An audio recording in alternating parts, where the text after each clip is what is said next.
আমি এখানে করলা আর বেগুন নিয়ে নিয়েছি। আজকে এই দুটি সবজি দিয়েই আজকের রেসিপি হবে। প্রথমে করলাগুলো আমি কুচি কুচি করে কেটে নেব, আর বেগুনগুলো টুকরো টুকরো করে ছোট ছোট করে কেটে নেব।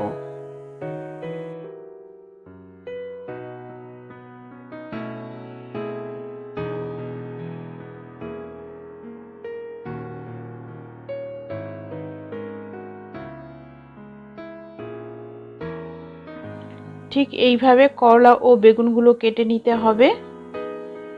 এখন কেটে রাখা করলার মধ্যে 1 চামচ নুন দিয়ে আমি ভালো করে মাখিয়ে কিছুক্ষণ ঢেকে রেখে দেব। কিছুক্ষণ পর করলাগুলোকে ভালো করে জল দিয়ে 2-3 বার করে ধুয়ে নিতে হবে।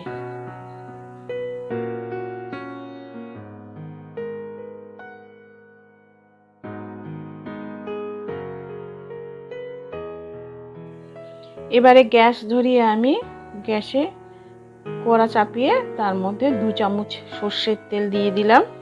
তেলটা গরম হয়ে উঠলে এর মধ্যে আমি 1 চামচ রাঁধুনি সম্বার দিয়ে দিলাম।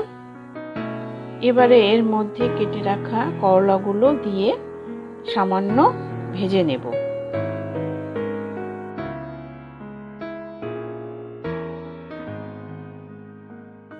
এবার এর মধ্যে আমি 1 চামচ লবণ দিয়ে দিলাম। স্বাদ অনুযায়ী লবণটা দিতে হবে।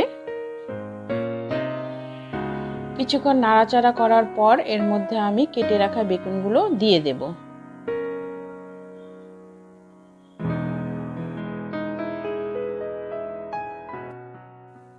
কিছুক্ষণ নাড়াচাড়া করে এর মধ্যে আমি 1 চামচ পরিমাণ হলুদ দিয়ে দিলাম।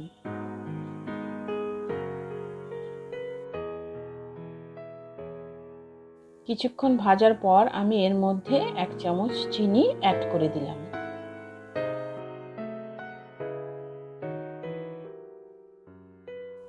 এখন এখানে 1 কাপ পরিমাণ জল আমি দিয়ে দিলাম। আজকের রান্নাটি হলো করলা বেগুনের শুক্তো। করলা আর বেগুনের পরিমাণটি 1/3 পরিমাণে নিতে হবে। এবারে আমি ঢাকা দিয়ে দিলাম। কিছুক্ষণ পর আবার ঢাকা খুলে জল শুকিয়ে গেলে আমি এবার এটাকে নাড়াচাড়া করে সমস্ত করলা আর বেগুনগুলোকে আমি থেতলে দেব খুন্তির সাহায্যে।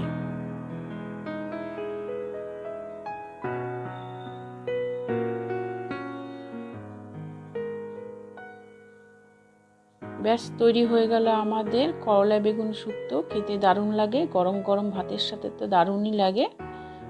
আপনারা বাড়িতে ট্রাই করবেন। ভালো লাগলে লাইক, কমেন্ট এবং আমাদের চ্যানেলটিকে সাবস্ক্রাইব করবেন। নমস্কার।